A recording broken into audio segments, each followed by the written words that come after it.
Hello বন্ধুরা, welcome today lottery knowledge YouTube চ্যানেলে সবাইকে স্বাগত জানাই। তো আলোচনা করব আমরা আজকে একটি গুরুত্বপূর্ণ বিষয় নিয়ে।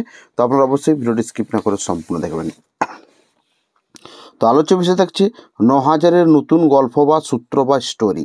তো আপনারা অবশ্যই ভিডিওটি স্কিপ না করে সম্পূর্ণ দেখুন। তো 2025 সালের ক্ষেত্রে নতুন ডিয়ার লটারি অথবা নাগালিস্ট লটারির ক্ষেত্রে ৯,০০০ করে নতুন গল্পগুলো কী কী রয়েছে। তো আজকে আলোচনা করব যে গল্পটি নিয়ে একটি মাত্র সূত্র বা একটি মাত্র গল্প দিয়ে বিভিন্ন ঘরের অঙ্ক করা যাবে। অর্থাৎ বিভিন্ন ঘর বলতে অর্থাৎ ৯,০০০ ও 1 এবং 450, 250 ক্ষেত্রে খুব সহজে যে কোনো ঘরের কিন্তু অঙ্কগুলো খুব সহজেই করা যেতে পারে এবং খুব সহজেই উত্তর মিলতে পারে। হ্যাঁ বন্ধুরা, তো আপনারা অবশ্যই ভিডিওটি স্কিপ না করে যদি সম্পূর্ণ দেখান তাহলে বুঝতে পারবেন যে আমাদের ব্যাক নাম্বার বা সংখ্যা যদি 3 অথবা 2 অথবা 7 অথবা 8 থাকে তাহলে খুব সহজেই কিন্তু এই সূত্র ধরে বা এই লজিক ধরে বা এই অঙ্ক ধরে কিন্তু উত্তর খুব সহজেই বার করানো যেতে পারে। হ্যাঁ বন্ধুরা, আপনার কাছে আজকে যে বিষয়টি নিয়ে তুলে ধরবো অবশ্যই একটি এডুকেশন মাধ্যমে অর্থাৎ অঙ্কের মাধ্যমে বা সূত্রের মাধ্যমে আপনার কাছে তুলে ধরবো যে খুব সহজেই কিন্তু ৯,০০০-এর ঘরের উত্তরগুলো খুব সহজেই পাওয়া যেতে পারে। তো আপনারা অবশ্যই ভিডিওটি স্কিপ না করে সম্পূর্ণ দেখুন, তাহলে বুঝতে পারবেন ডিয়ার লটারি অথবা নাগালিস্টের লটারির ক্ষেত্রে ৯,০০০-এর ক্ষেত্রে 2025 সালে ব্যাক নাম্বার 2, 7, 3 এবং 8 ব্যাক যদি থাকে তার ক্ষেত্রে শেষ সংখ্যা বা শেষ উত্তরটি কী হতে পারে খুব সহজেই আপনারা বুঝতে পারবেন এবং খুব সহজে কিন্তু ৯,০০০-এর ঘরের সম্পর্কে বুঝতে পারবেন যে কীভাবে বর্তমান টার্গেটগুলো সাকসেস হতে পারে বা খুব সহজেই উত্তরগুলো মিলতে পারে। তো চলুন আমরা ভিডিওটা শুরু করি। তো তার আগে বলে রাখি, আপনারা জানেন যে আমাদের man channel lottery target number ওই চ্যানেলটি বর্তমানে কিন্তু ইউটিউবে নেই। তো আপনারা যদি পারেন আমাদের এই চ্যানেলটিকে সাবস্ক্রাইব করতে পারেন এবং এই চ্যানেলেও কিন্তু জয়েন বাটন রয়েছে। তো জয়েন বাটনের মাধ্যমে আমাদের চ্যানেলের সাথে যুক্ত হলে আপনারা বিভিন্ন রকমের ট্রিপসের ভিডিও এবং ডেইলি টার্গেট তার সাথে 4 ডিজিট টার্গেট এবং প্রত্যেক মাসের ক্ষেত্রে কোন মিডিলের কোন টাইপের টার্গেটগুলো খুব গুরুত্বপূর্ণ, এই ধরনের লজিকের ভিডিও আপলোড করা হয়ে থাকে। তো চলুন আমরা ভিডিওটি শুরু করি। তো প্রথমত বলে রাখি, ব্যাক নাম্বার যদি 2 এবং 3 অথবা 7 অথবা 8 থাকে, অর্থাৎ আমাদের যে 5 ডিজিট টার্গেটগুলো বা 5 ডিজিট যে সংখ্যা হয়ে থাকে সেক্ষেত্রে যদি প্রথম সংখ্যাটি 2 অথবা 3 অথবা 7 অথবা 8 থাকে সেক্ষেত্রে আমরা এই কম্বিনেশনগুলো কীভাবে ক্যালকুলেশন করে ৯,০০০-এর ঘরের স্টোরিগুলো সম্পর্কে বুঝতে বা 9,০০০-এর ঘরের টার্গেটগুলো সম্পর্কে আমরা খুব সহজে বুঝতে পারবো। তো চলুন আমরা শুরু করি। তো আজকে আপনাকে যে ভিন্ন ধরনের লজিকটি তুলে যে লজিকটি খুবই গুরুত্বপূর্ণ, তো একটু ভিডিওটি বড় হতে পারে, তো আপনারা যদি ধৈর্য ধরে দেখান তাহলে আপনারা খুব সহজে কিন্তু 2025 সালের এই ৯,০০০-এর ঘরের গল্পটি আপনারা খুব সহজে বুঝতে পারবেন এবং খুব সহজে কিন্তু আপনার উত্তরটি আপনার পাশে থাকবে বা আপনার হাতে সবসময় কিন্তু থাকবেই। তো চলুন আমরা শুরু করি। তো প্রথমত বলে রাখি, মনে করুন 2, 7 এবং 8 ব্যাক। সেক্ষেত্রে আমি প্রথমত বলে রাখি মিডিলের উপরে আপনার ডিপেন্ড করবে এবং সংখ্যাগুলো ডিপেন্ড করবে। তো আপনাদের আমি দুটো সূত্র তুলে ধরবো, যে দুটো সূত্র ওই উত্তর বুঝতে খুব সহজে কাজে লাগতে পারে। কী কী দুটো সূত্র আপনাদের প্রথম বলে রাখি। অপোজিট সংখ্যাগুলো একটু উদাহরণ দিয়ে রাখি। জিরোর অপোজিট হিসাবে কিন্তু 5কে বোঝানো হয়ে থাকে, 1-এর অপোজিট হিসাবে 6কে, 2-এর অপোজিট হিসাবে 7, 3-র অপোজিট হিসাবে 8 এবং 4-এর অপোজিট হিসাবে 9কে বলা হয়ে থাকে সূত্র এবং লজিক অনুযায়ী। তো 5-এর অপোজিট 0, 6-এর অপোজিট 1, 7-এর অপোজিট 2, 8-এর অপোজিট 3 এবং 9-এর অপোজিট 4। তো এইভাবে অপোজিট সংখ্যা, এগুলোকে অপোজিট সংখ্যা বলা হয়ে থাকে। তো অঙ্ক করতে গেলে এটি অবশ্যই গুরুত্বপূর্ণ রয়েছে আজকের টিপসের বা এই আজকের গল্প অনুযায়ী। তো এবার ধরুন টার্গেট রয়েছে 57, কি 57 মিডিল। যদি ব্যাক থাকে 2 অথবা 3 অথবা 7 অথবা 8, সেক্ষেত্রে শেষ সংখ্যাগুলো কিভাবে নির্ণয় করা যেতে পারে। তো সোজা হিসাব হচ্ছে, মনে করুন কত রয়েছে, দুটো সংখ্যার যোগফল হচ্ছে 12। দুটো সংখ্যার যোগফল হচ্ছে কত, 7 আর 5 যদি যোগ করা হয় তাহলে কত হচ্ছে 12। এই হিসাবে কিন্তু এই দুটো সংখ্যা, শেষ দুটো সংখ্যা কিন্তু 12 কম্বিনেশন করতে হবে, 12 ভজাতে হবে। কীভাবে 12 ভজবে? তাহলে আপনি যে কোনো টার্গেট করতে পারেন। কী হচ্ছে তাহলে 66 12 হচ্ছে, অথবা 1 পার্থক্য। কি 1 পার্থক্য, দুটো সংখ্যার যোগফল যেন 1 কম থাকে বা 1 বেশি থাকে। সেক্ষেত্রে এখানে যদি আপনি 67 করেন তাহলে কি হচ্ছে 13 হচ্ছে, তাহলে 12 13, অথবা যদি 65 করেন 12 11, এইভাবে কম্বিনেশন হচ্ছে। তো আপনাকে নিশ্চয়ই বুঝাতে পারলাম।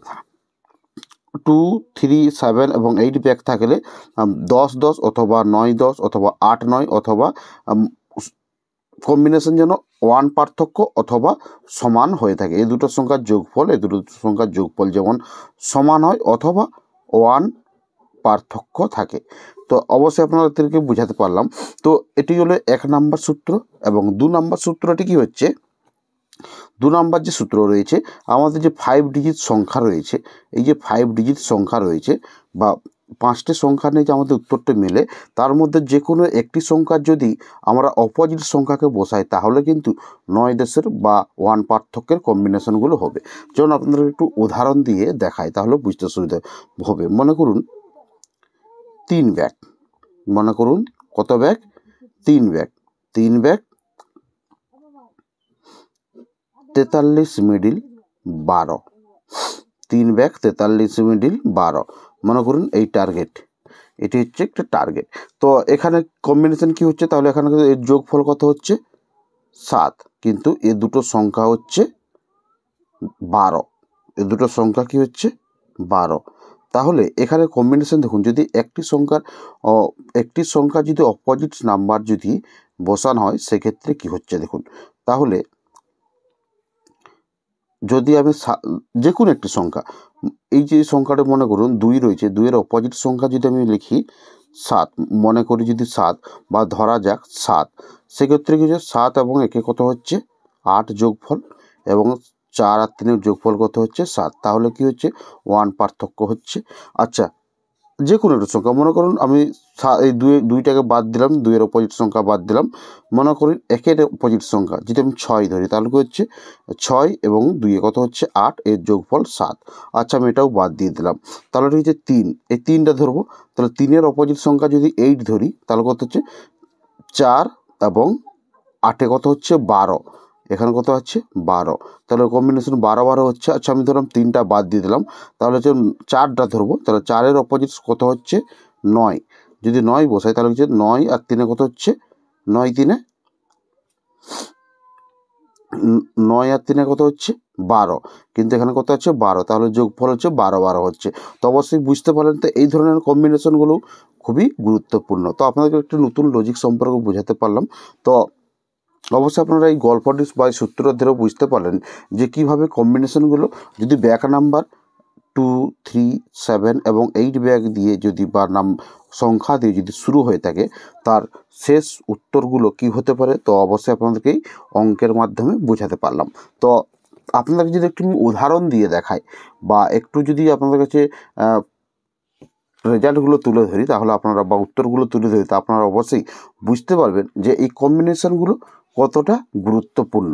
তো আপনাদের কাছে তুলে ধরলাম এই রেজাল্টটি দেখুন, 3 দিয়ে 40 71। তো এখানে কোনো লজিক মনে হচ্ছে না, কিন্তু এর ভিতরে কিন্তু লজিক আছে। আপনারা একটু আপনাদেরকে যে সূত্রটি বললাম বা যে গল্পটি বললাম এখানে একটু মিলিয়ে দেখুন, তাহলে আপনারা যদি মনে করুন এখানে কত রয়েছে 0, যদি 0-র অপোজিট যদি 5 হয় তাহলে কত হচ্ছে 0-র অপোজিট কত বলছিলাম 5, তাহলে 4 এবং 5-এর যোগফল কত হচ্ছে 9, এবং 7 আর 1 কত হচ্ছে তাহলে 8, তাহলে 9 8 কম্বিনেশন। এখানে যদি দেখুন 2 দিয়ে 43 12, এখানে একটি সংখ্যা চেঞ্জ করে দিলে কি হচ্ছে, একটি সংখ্যার অপোজিট সংখ্যা বসালে ঠিক সেই ক্যালকুলেশন আসে।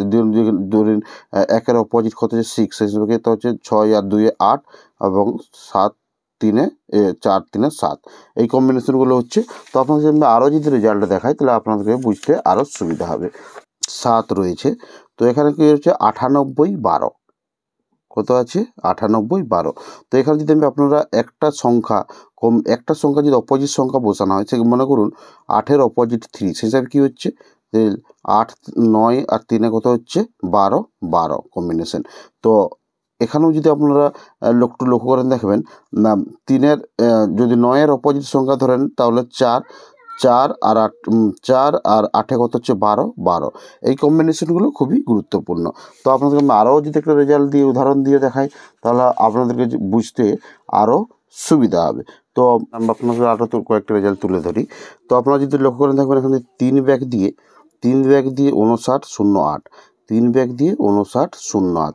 তো এখানে যদি আপনারা একটু লক্ষ্য করেন দেখবেন যদি এখানে কত হচ্ছে 59 মিডিল, তাহলে আমি যদি এখানে 5-এর অপোজিট 0 ধরি তাহলে হচ্ছে 9, 8 হচ্ছে। আচ্ছা 9-এর অপোজিট যদি 4 ধরি তাহলে কত হচ্ছে 5, 4-এ 9, 9, 8 হচ্ছে। আচ্ছা এখানে যদি আমি 0-র অপোজিট যদি 5 ধরি সেক্ষেত্রে কত হচ্ছে 8, 5-এ 13, 9, 5-এ 14। তো এই কম্বিনেশনগুলো হচ্ছে আপনাদের নিশ্চয়ই বোঝাতে পারলাম। এবং এখানে দেখুন 7 ব্যাগ দিয়ে 9, 10 হচ্ছে এবং এখানে 7 ব্যাগ দিয়ে হচ্ছে 11, 51। তাহলে এখানে কোনো লজিক পাচ্ছেন না তো, হচ্ছে না তো। যদি এখানে যদি মনে করুন 1-এর অপোজিট যদি 6 ধরা হয় তাহলে কত হচ্ছে, তাহলে 11, 11 হচ্ছে। আচ্ছা এখানে 11-এর অপোজিট যদি 6 ধরা হয় কত হচ্ছে, তাহলে 7 হচ্ছে এবং 7 হচ্ছে এবং এর যোগফল 6 হচ্ছে। তো নিশ্চয়ই আপনাদেরকে আমি উদাহরণ দিয়েও বোঝাতে পারলাম যে এই লজিকগুলো বা এই সূত্রগুলো কীভাবে কাজ করে থাকে। তো অবশ্যই আপনারা বুঝতে পারেন। তো না যদি বুঝতে পেরে থাকেন তাহলে অবশ্যই কমেন্ট করবেন, আমি আবার ভিডিও আনার চেষ্টা করব। তো দেখা হচ্ছে পরের ভিডিওতে। এখানে ভিডিওটি সমাপ্তি করলাম। ভিডিওটি দেখার জন্য আপনাদেরকে অসংখ্য ধন্যবাদ জানাই। তো ভিডিওটি শেষ করার আগে একটা কথা বলে রাখি, যারা আমাদের চ্যানেলে জয়েন বাটনের মাধ্যমে বিভিন্ন রকমের টিপসের ভিডিও পেতে চান তাহলে অবশ্যই আপনারা আমাদের চ্যানেলকে জয়েন বাটনের মাধ্যমে জয়েন হতে পারেন। তো দেখা হচ্ছে পরের ভিডিওতে।